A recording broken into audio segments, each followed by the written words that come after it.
Chaque mois, vous essayez de nous rendre la vie plus simple, hein, enfin du moins les démarches administratives qui sont souvent effectivement assez compliquées. Aujourd'hui, la grossesse qui est un vrai marathon administratif. Alors un marathon, oui, mais c'est quand même pour la bonne cause, parce qu'en France, la grossesse est entièrement prise en charge. Vous n'avez quasiment rien à débourser, à une seule condition, accomplir un certain nombre de formalités administratives. Alors c'est vrai que ces dernières années, ça s'est quand même beaucoup simplifié, mais ça reste quand même complexe et dense. C'est pour ça que je vous propose un petit récapitulatif, mois par mois, ici à l'écran tactile, de ce qui vous attend, parce qu'en fait, c'est un travail, en fait, quand même, pendant ces 9 mois. Alors déjà, le premier mois, vous allez voir, généralement, on a fait un test de grossesse qu'on a acheté en pharmacie, tout simplement, mais ça n'a aucune valeur officielle, ça c'est très important. Le plus important, c'est surtout d'abord de prendre rendez-vous avec son médecin généraliste ou même sa gynécologue qui va vous prescrire une prise de sang. Et ça, c'est un document qui fait foi. Le deuxième mois, là, pas grand-chose à faire. Moi, ce que je vous conseille, c'est surtout de veiller à ce que votre carte vitale soit bien mise à jour auprès de la sécurité sociale, parce que vous allez voir qu'elle va vous être très utile pendant ces 9 mois. Idem avec la complémentaire santé, on jette un œil sur son contrat de mutuelle et on regarde un petit peu ce qui est pris en charge. Ça aussi, ça peut être bien utile. Troisième mois. Troisième mois, bon, là c'est pareil, vous allez avoir un rendez-vous chez le médecin. En fait, le troisième mois est très important, c'est même en fait l'étape clé parce que c'est le moment où vous allez déclarer votre grossesse. Et c'est la condition sine qua non pour obtenir une prise en charge à 100% de tous vos examens médicaux. Donc c'est vraiment important. Comment faire pour déclarer sa grossesse? On prend rendez-vous avec son médecin généraliste ou son gynécologue, pourquoi pas même sa sage-femme. Et à ce moment-là, 2 options s'offrent à vous.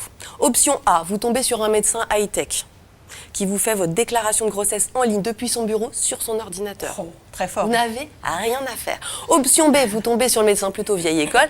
Et là, un peu de paperasse, un volet rose à remplir signé, envoyé à la Sécu, 2 volets bleus à remplir signé, envoyé à la caisse d'assurance, la caisse d'allocation familiale. Il y a aussi des examens médicaux à prévoir durant ces 3 mois. Alors, la plus importante, c'est l'échographie. C'est la première échographie. Elle est très importante puisqu'elle... Attention, ça se déroule, hein. Ah, stop! Merci. Non, c'est rien, c'est normal. Parce que je peux pas. Je veille au grain, je sais. La première échographie, elle est importante parce que d'abord, on va vérifier que la grossesse est bien intra-utérine, le nombre d'embryons, la clarté nucale. Elle n'est remboursée qu'à 70%. Nucale, c'est pour dépister un risque éventuel de trisomie 21. De trisomie 21. Elle est remboursée à 70%. Vous voyez l'intérêt de vérifier si sa mutuelle prend en charge les 30% qui vous restent à charge. Et puis, on peut aussi vous prescrire des analyses biologiques pour dépister la rubéole, la toxoplasmose, le HIV. Hein. Oui, il y en a trop. Ouais, c'est pas grave. Ah oui, c'est pour le dire. Oui, c'est vrai. C'est l'hépatite. C'est l'hépatite B. Et tous ces examens vous sont remboursés à 100%. Donc ça, c'est très important puisque tout ça vous permettra d'être entièrement pris en charge. Le 4e mois, bon bah alors là, ça commence en fait. C'est le marathon, c'est-à-dire que tous les mois, vous allez avoir un examen prénatal. C'est un suivi tout le long de votre grossesse et vous ne pouvez pas y échapper. Vous pouvez prendre rendez-vous ça avec votre gynécologue, votre sage-femme ou votre médecin généraliste. Mais on peut pas, ça c'est vraiment tous les mois. 5e mois, on fait la 2e écho, elle est très importante. 5e mois, échographie, 2e échographie. Alors elle aussi, elle est remboursée qu'à 70%. Pourtant, elle sert quand même à détecter des anomalies du fœtus et pourquoi pas à connaître également le sexe de l'enfant. Après, ce qui est assez sympa, et peu de gens le savent, c'est que l'assurance maladie vous envoie également une invitation pour aller chez le dentiste. Et donc, c'est une invitation pour se faire examiner les dents, détecter les caries, les abcès, qui peuvent engendrer une infection délétère pour votre grossesse. Alors, c'est gratuit, entièrement gratuit, mais c'est un dépistage. C'est-à-dire que si vous voulez vous faire un détartrage, ça ne marche pas. Qu'on soit bien d'accord. Donc là, nous en sommes au 6e mois. Alors, le 6e mois, il va arriver. Voilà. Il est là. Donc encore l'examen prénatal, ça on le sait bien. Et alors il faut savoir que si par exemple il y a une complication au moment de la grossesse et que vous avez besoin d'être hospitalisé, vous ne débourserez rien, tout est pris en charge à 100% et vous serez également exonéré de la participation forfaitaire de 1 €. Vous ne paierez pas non plus la franchise médicale ni le forfait hospitalier 18 € pour une hospitalisation de plus de 24 heures. Vous êtes vraiment exonéré de tout. 7e mois, et bien là, on va se préparer. Encore l'examen prénatal. Le petit chien. Là, voilà, le petit chien. Vous avez enfin droit à vos 7 séances de préparation. On a l'impression, Benoît.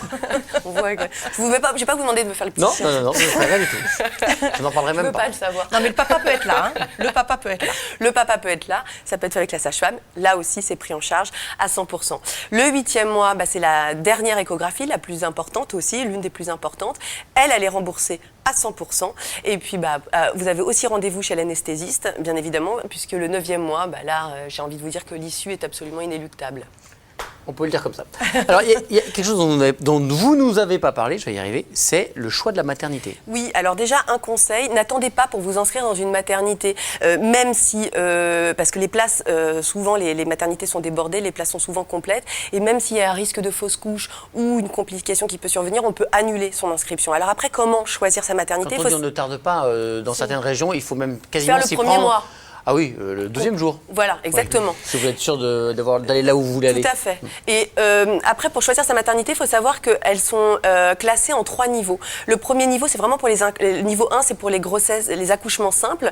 Le niveau 2 sont les établissements qui sont dotés d'une unité de néonatologie, donc c'est plutôt pour les grossesses à risque ou multiples. Le niveau 3, là, c'est vraiment les établissements qui ont un service de réanimation néonatale, donc là, c'est vraiment pour les risques de naissance prématurée. Il faut savoir que si vous avez choisi une maternité de niveau 1 et qu'une complication survient, vous pouvez bien évidemment être réorienté à un niveau adapté. Après, on peut aussi choisir d'accoucher dans une clinique. À ce moment-là, il faut vraiment veiller à ce qu'elle soit conventionnée. Ainsi, vous serez exonéré à 100% de tous vos frais médicaux, sauf bien évidemment ce que j'appelle les frais de confort. Je pense les chambres seules, la télévision. C'est la même chose à l'hôpital public, ça. C'est la même chose à l'hôpital public. Pareil pour les dépassements d'honoraires, où il n'y en a pas à l'hôpital public. Il faut savoir que dans les cliniques non conventionnées, les dépassements d'honoraires peuvent être très élevés. La mutuelle peut le prendre en charge, mais à ce moment-là, il faut vraiment voir ça sur votre contrat. C'est pour ça que c'est important vraiment de vérifier son contrat de mutuelle. Et on finit avec un rappel sur le congé maternité. Alors le congé maternité, un petit tableau qui est toujours bien utile à connaître, parce qu'en fait, la durée du congé maternité, il est fixé, d'abord la date de commencement est fixée par la sécurité sociale, qui généralement se base sur votre date présumée de grossesse, et que la durée, elle va varier en fonction du nombre d'enfants que l'on attend et que l'on a à charge. C'est-à-dire que pour la première et la deuxième grossesse, la durée du congé maternité est la même. 6 semaines avant, 10 semaines après l'accouchement, tous 16 semaines. En revanche, pour votre 3e enfant, là, c'est 8 semaines avant, 18 semaines après. Et vous avez surtout la possibilité de transférer 15 jours du congé postnatal sur le congé prénatal. Vous pouvez faire 10-16. On peut faire exactement 10-16. On peut faire la même chose pour les grossesses gémellaires, des jumeaux ou des triplés. Et là, c'est plutôt 4 semaines que vous pouvez transférer.